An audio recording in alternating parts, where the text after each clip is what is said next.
रात के 3 बजे अचानक दरवाजे पर धीरे धीरे खटखटाहट हुई। रवि ने घड़ी देखी।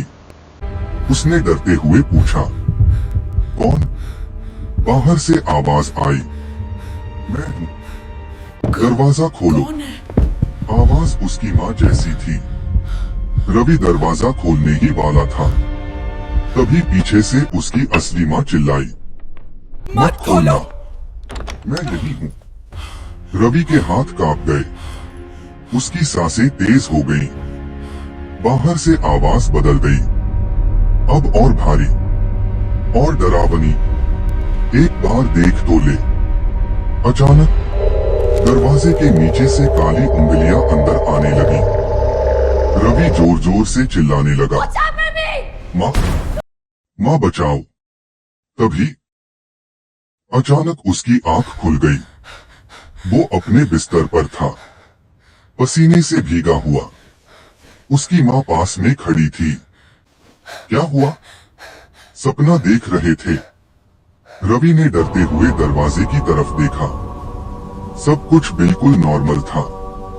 उसने राहत की सांस ली। बस सपना था। माँ ने उसे पानी दिया और लाइट बंद कर दी। रवि फिर लेट गया, लेकिन तभी उसे दरवाजे के पास हल्की खरोंच की आवाज सुनाई दी। दरवाजे के पास खरोंच की आवाज तेज होने लगी। रवि की सांसें रुक गईं। वो धीरे धीरे उठकर बैठ गया। उसने हिम्मत करके पूछा, कल कौन है? कुछ सेकंड तक सन्नाटा। फिर नीचे से एक बहुत पतली डरावनी आवाज आई, इस बार सच में खोलो। रवि ने माँ को जगाने की कोशिश की, माँ उठो। लेकिन माँ हिल भी नहीं रही थी, जैसे गहरी नींद में नहीं बल्कि बेहोश हो। खरोंच अब धड़ाम धड़ाम में बदल गई। दरवाजा जोर से हिलने लगा।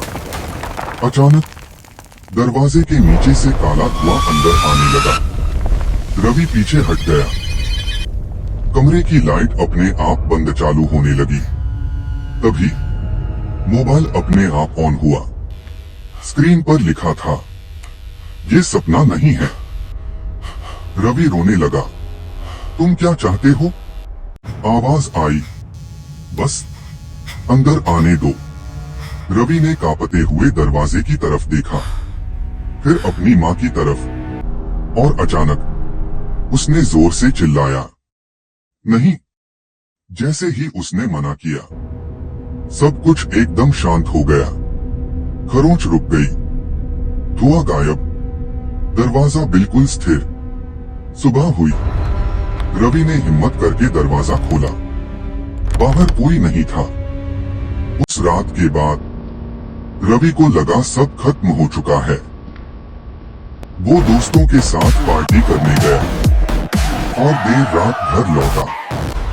घर में अजीब सा सन्नाटा था, लेकिन वो थक चुका था। वो सो गया। ठीक 3 बजे फिर वही खरोंच। रवि की आंख खुल गई। इस बार उसने खुद से कहा, डरना बंद, ये सब खत्म हो चुका है। फिर वो सो गया। अगली सुबह रवि स्टोर रूम में गया। वहां उसे एक पुरानी किताब मिली। उसमें लिखा था, जिसे तुम दरवाजे के बाहर समझते हो, वो कभी बाहर था ही नहीं। रवि रुक गया। अगली लाइन, वो हमेशा घर के अंदर रहता है।